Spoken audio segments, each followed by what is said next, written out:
बेटा तू जा ना, जाकर आराम कर ले, मैं रिया का जोड़ा रख दूंगी। श्यामली ने अपनी बहू अपर्णा के हाथ से शादी का जोड़ा लेते हुए कहा। मगर माँ, अपर्णा कहते कहते चुप हो गई और अपनी सास को देखने लगी। ये पहली बार नहीं था। उसने नोटिस किया कि जब से घर में शादी की भीड़ भाड़ शुरू हुई है, उसे शादी के कामों से किसी न किसी बहाने अलग रखा जा रहा है। शुरू में वह कुछ समझी नहीं थी, पर लगातार इस तरह की बातों ने अब उसे हर्ट करना शुरू कर दिया था। वह चुप से अपने कमरे में चली गई और दीवार पे लगी अमर की तस्वीर को भीगी आंखों से देखने लगी। श्यामली ने लाखों में ढूंढकर अपने बड़े बेटे अमर के लिए अपर्णा को पसंद किया था। अपर्णा थी भी वैसी। बहुत जल्द ही उसने अपने गुणों से सारे परिवार को अपना बना लिया था। अमर भी उस पे जान छिड़कता था, पर इनकी प्यारी सी गृहस्थी की उम्र बहुत ज्यादा लंबी नहीं रह सकी। अमर आर्मी में था। बॉर्डर पे लड़ते हुए वह शहीद हो गया और अपने पीछे अपर्णा को रोता बिलखता छोड़ गया। अपर्णा को एक शहीद की विधवा कहकर लोगों ने सर आंखों पे बिठाया। पूरे मोहल्ले में उसे खूब सम्मान दिया जाने लगा। ससुराल में भी उसे खूब प्यार मिला। श्यामली अपने बेटे की कमी बहू को लाड़ करके पूरी करने लगी। अमर की कमी तो कभी पूरी नहीं हो सकती थी। उसके जाने के बाद जो खालीपन अपर्णा सह रही थी, वो कभी भी भरने वाला नहीं था। लेकिन घर वालों के प्यार और अपनेपन ने अपर्णा को संभलने में बहुत हद तक मदद करी। देखते देखते करीब 1.5 साल बीत गए। अपर्णा को इतने सालों में कभी भी विधवा या अभागन जैसे ताने नहीं सुनने पड़े। इनफैक्ट उसे एक बेटी की तरह ही प्यार और अधिकार मिले। सास ससुर और देवर ननद के अपनेपन में वह अपना दुख भूल गई। खुद की किस्मत पे गर्व होता उसे कि एक मायका छूटा तो दूसरा मायका मिल गया, जहां से उसकी कभी विदाई नहीं होनी थी। मन ही मन इठलाती वह। 1 हफ्ते पहले ही उसकी ननद रिया का रिश्ता तय हुआ था। सब लोग बहुत खुश थे। अपर्णा और श्यामली ने शादी की खरीदारी की लिस्ट बनाई और शॉपिंग करने में बिजी हो गई थी। सब कुछ अच्छा चल रहा था। फिर घर में मेहमान आने लगे और वो होने लगा जिसकी कल्पना भी नहीं की थी किसी ने। उसे अचानक आराम करने को कहा जाने लगा था। वह बस किचन और मेहमान नवाजी के लिए पुकारी जाने लगी थी।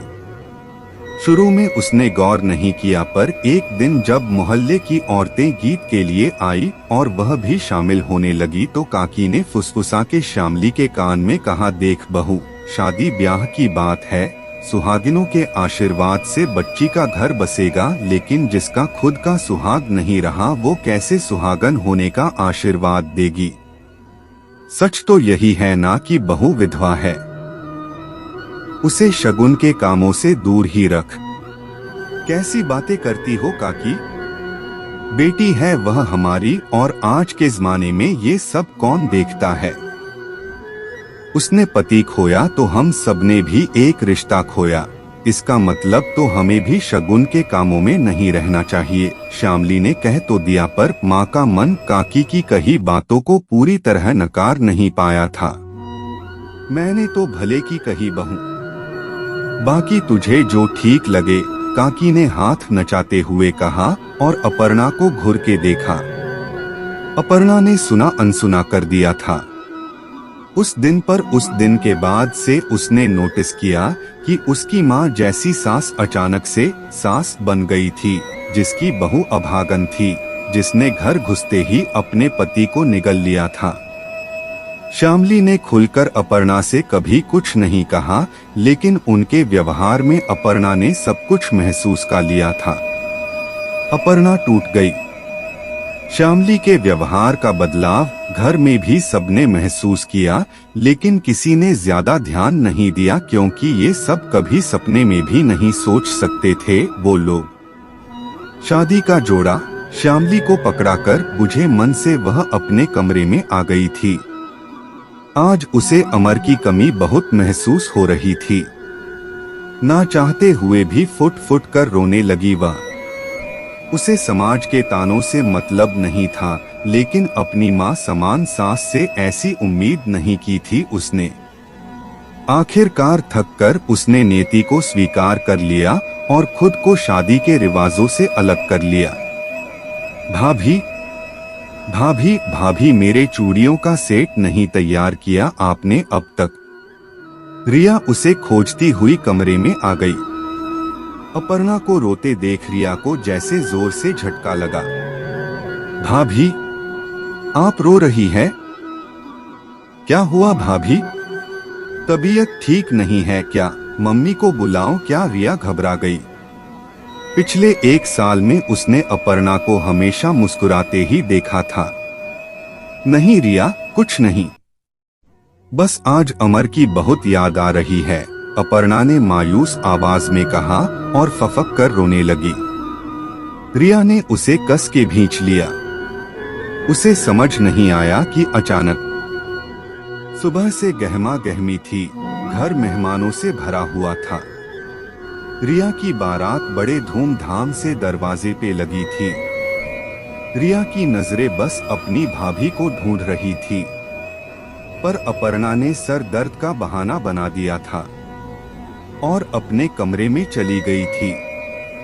दिन भर अपर्णा शादी के रिवाजों से बहाने बनाकर बचती रही थी, लेकिन जब दुल्हन दूल्हा के गठबंधन के रस्म के लिए भाभी को खोजा जाने लगा तो श्यामली बेचैन होने लगी कि अब कैसे मना करेगी वह सबको। श्यामली, जी डॉट, अपर्णा को बुलाओ, गठबंधन की रस्म तो भाभी के ही हाथों होगी ना? अपर्णा के ससुर व्यास जी ने कहा तो श्यामली ने नजरें चुराते हुए कहा, नहीं, वह नहीं आ सकती। व्यास, वह विधवा है, कैसे गठबंधन जैसी पवित्र रस्म कर सकती है? माँ, ये क्या कह रही हो तुम कब से ऐसी बातें करने लगी? अभय ने फुसफुसा कर कहा। उसने सुना तो जैसे उसे यकीन ही नहीं हुआ। उसने नाराजगी से अपनी माँ को देखा। उसे यकीन नहीं हो रहा था कि ये शब्द उसकी उस माँ ने कहे हैं जिसने अपर्णा को रिया से भी बढ़कर प्यार किया था। श्यामली, होश में हो ना? क्या बकवास कर रही हो? अप्पू सुनेगी तो कितनी तकलीफ होगी उसे, सोचा तुमने? व्यास जी ने श्यामली की बाह पकड़ी और उसे एक किनारे ले जाकर सख्त स्वर में बोले, हाँ माँ, भाभी को कितना बुरा लगेगा, मैं खुद भाभी को लेकर आती हूँ। अगर गठबंधन होगा तो बस उन्हीं के हाथों से। हैरान सी रिया ने मंडप से उठते हुए कहा। लोगों में खुसर फुसर होने लगी थी। कोई श्यामली को सही कह रहा था तो कोई गलत। कुछ लोगों को यही समझ नहीं आ रहा था कि शहीद की विधवा कह के सर आंखों में बिठाने वाले लोग आज उसे अपशगुनी कैसे कह सकते थे। हाँ हाँ, मैं तो दुश्मन हूं ना उसकी। अरे समाज के नियम है, सदियों से चल रहे हैं, मैंने कौन सा शुरू किया है? और बेटी की शादी की बात है, जरा सा रस्मों से दूर ही तो रखा है उसे, उसके साथ कोई अत्याचार तो नहीं कर दिया ना? श्यामली ने हड़बड़ा कर रिया की कलाई पकड़ ली। वह व्यास के पास खिसक आई और फिर गिड़गिड़ा के बोली, शादी ब्याह की बात है व्यास, कल को कुछ ऊंच नीच हो गई तो क्या करेंगे हम? बस जरा सी सावधानी बरतने में क्या हर्ज हो गया? श्यामली ने अपने आंसू पोंछते हुए कहा। बस, बहुत हो गया, अब बस करो श्यामली। उफ़, शर्म आ रही है मुझे तुम्हारी सोच पर, कल को भगवान ना करे हमारी रिया होती अपर्णा की जगह तो क्या तब भी तुम ऐसी ही बातें कहती? व्यास जी श्यामली की बात सुनकर आपे में नहीं रह पाए। उनकी सांस ऊपर नीचे होने लगी थी। वह अवाक रह गए थे। यह सब सुन रहे थे। मैं जा रही हूँ भाभी को लाने, रिया ने नाराजगी से अपनी माँ को घूरा।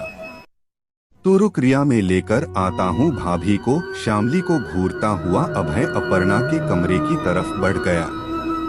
ओह अच्छा, तो तुम्हारी यही घटिया सोच के कारण वह शादी में दूर दूर थी, तभी आजकल वह ज्यादातर अपने कमरे में आराम कर रही थी। अब समझ में आया।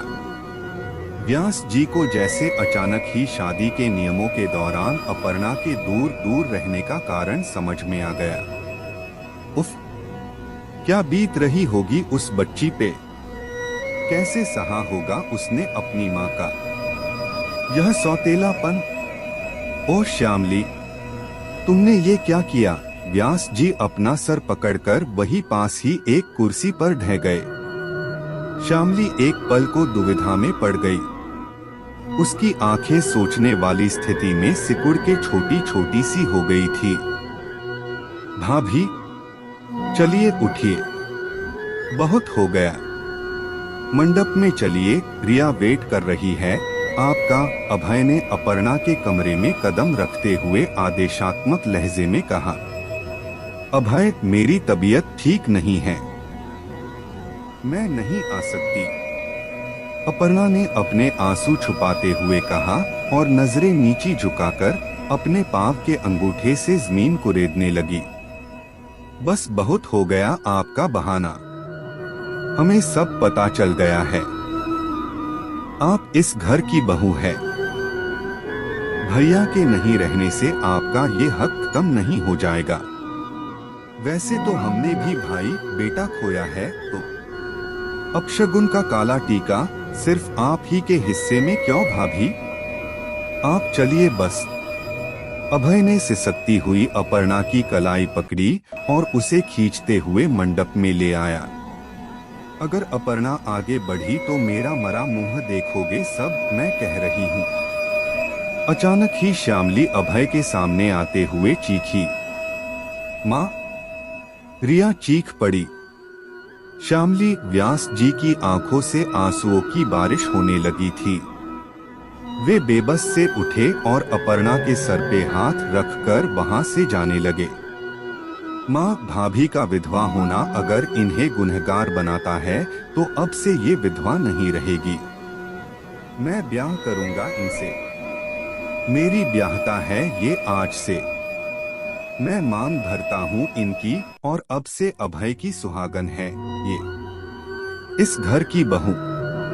अभय ने मुट्ठी भर सिंदूर लिया और अपर्णा की मांग में भरने के लिए उसकी तरफ बढ़ा। अचानक ही उसकी बढ़ी हुई कलाई को अपर्णा ने मजबूती से थाम लिया।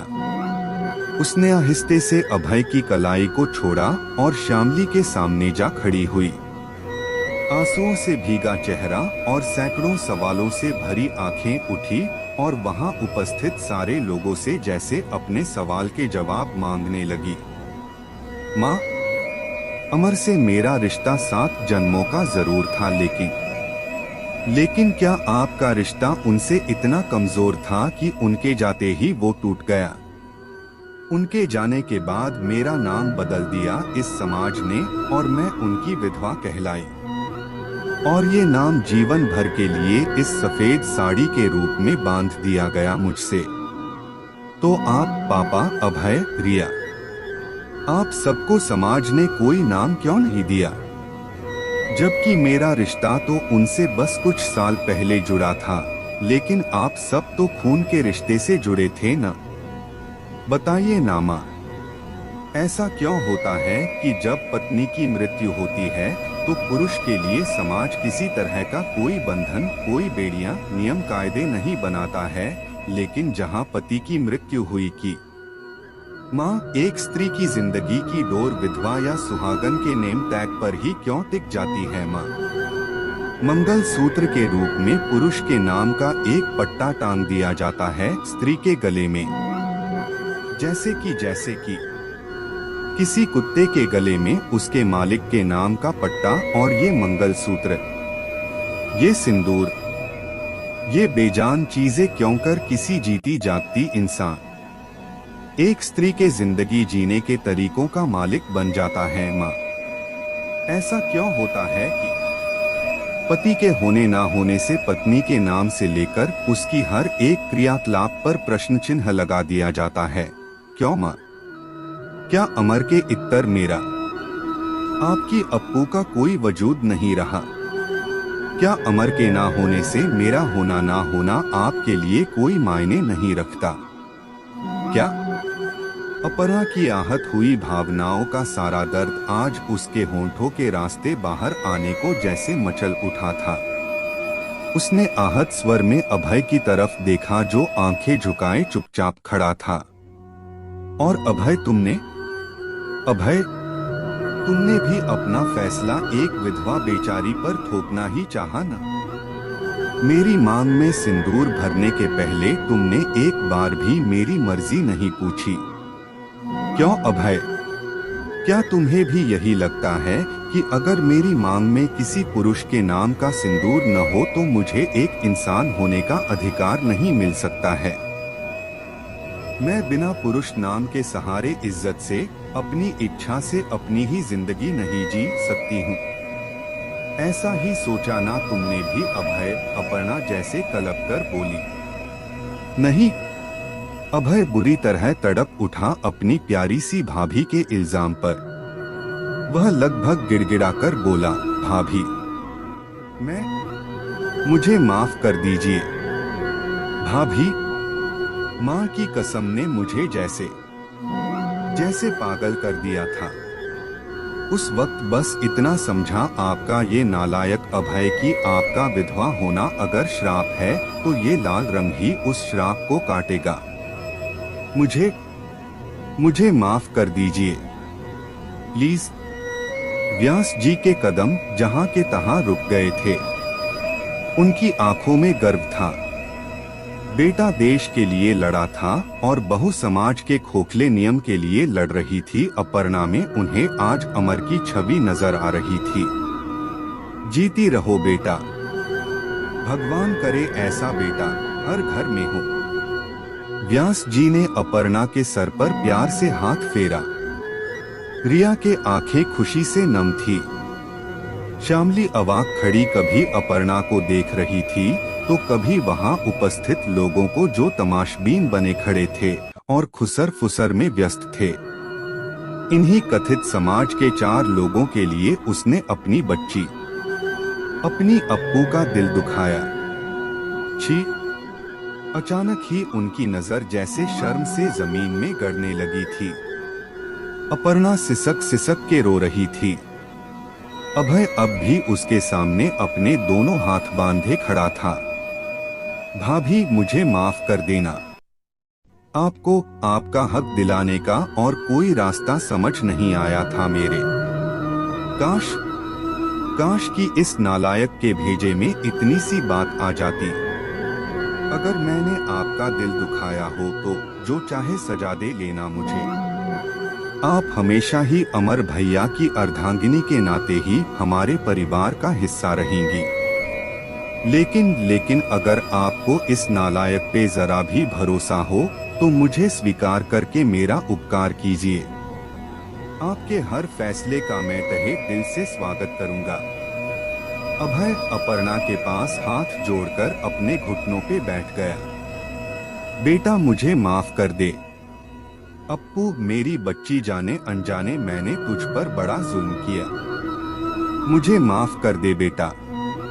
पता नहीं कैसे मैं सबकी बातों में आ गई थी, लेकिन तूने मेरी आंखों पर से खोखले आडंबर का पर्दा हटा दिया बेटा। है भगवान, मुझसे कैसा अनर्थ हो गया। मुझे माफ कर दे मेरी बच्ची। श्यामली को अपनी गलती का एहसास उसके बच्चों ने करा दिया था। वह अपर्णा के गले से लगे सिसक उठी। माँ, पापा। काफी देर से खामोश खड़ी रिया ने कहा, मुझे अपना गठबंधन मेरी भाभी से ही करवाना है। मेरी अपर्णा भाभी ही मेरा गठबंधन करेगी।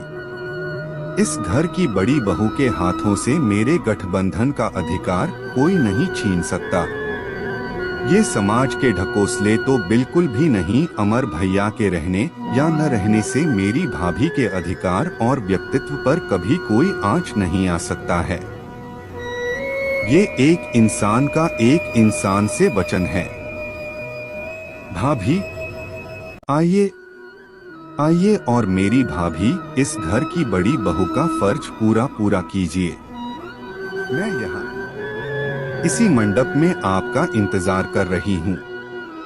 रिया ने अपर्णा के चेहरे पर पड़े सिंदूर के छींटों को साफ करते हुए कहा, जो अभय की कलाई थामते वक्त उसके चेहरे पर गिरे थे।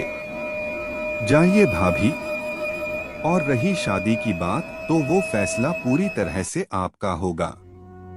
आप अच्छे से समय लेकर सोच समझ के अपना फैसला लें। आपके हर फैसले में हम आपके साथ हैं। अभय ने रिया की बात का समर्थन करते हुए कहा, हाँ रिया, मेरी बहू ही अपनी ननद का गठबंधन का रस्म करेगी। श्यामली ने अपर्णा की कलाई पकड़ी और आगे बढ़ते हुए बोली, हाँ मेरी बच्ची, हाँ तेरी माँ को माफ कर दे अप्पू, और आज इस मंडप पे दोनों माँ बेटी मिलकर समाज के मुंह पर तमाचा मारेंगे। हम श्यामली ने अपने आंसुओं को पोंछा और गर्व से बच्चों की तरफ देखा। थोड़ी देर बाद ही अपर्णा ने खुशी खुशी अमर की पत्नी की हैसियत से रिया का गठबंधन किया और बड़ी बहू का फर्ज पूरा किया। फिर उस रात एक अनोखा विवाह हुआ। उस मंडप में समाज द्वारा अस्वीकृत एक नाम ने एक नए रिश्ते की नींव रखी। अपर्णा के हाथों दूल्हा दुल्हन के गठबंधन का रस्म पूरा हुआ। फिर इस रात एक अनोखे विवाह का साक्षी बना वह मंडप और वहां उपस्थित समाज के कथित 4 लोग। यह अनोखा विवाह मुंह चिढ़ा रहा था हमारे समाज के खोखले रस्म रिवाज को।